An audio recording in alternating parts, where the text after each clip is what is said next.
ሙሉቀን መለሰ በኢትዮጵያ የሙዚቃ ታሪክ ውስጥ የማይረሳ አሻራ ጥሎ ያለፈ ድምጹ ለየት ያለ ዜማና ስሜት ባለው አዝያዝያም የሚታወቅ ድንቅ ሙዚቃዊ ነበር።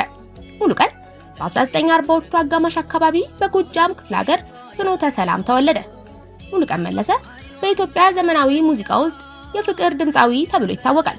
ስራዎቹ ዛሬም ድረስ በብዙ ትውልዶች ዘንድ ተወዳጅ ናቸው። ከታወቁ ዘፈኖቹ መካከል ናኑ ናኑ ነይ፣ ቁመትሽ ሎጋ ነው፣ ተረሳው መሰለኝ፣ የኔ ቆንጆ የተሰኙ ሙዚቃዎቹ ከብዙ በጥቂቶቹ ለአድማጭ ጆሮ ያደረሰ ሲሆን የሙሉቀን ድምጽ ከፍተኛ የድምጽ ቃና ሃይ ፒች የመምታት ልዩ ችሎታ የነበረው ሲሆን አዘፋፈኑ በጥልቅ ስሜት የታጀበ ነበር። ሙሉቀን በሙዚቃው ዓለም ከፍተኛ ዝና ላይ በነበረበት ወቅት በ1970ዎቹ መገባደጃ በተለይም በ1980ዎቹ አካባቢ ሙዚቃ ሙሉ በሙሉ በመተው ወደ ክርስትና እምነት ተመለሰ።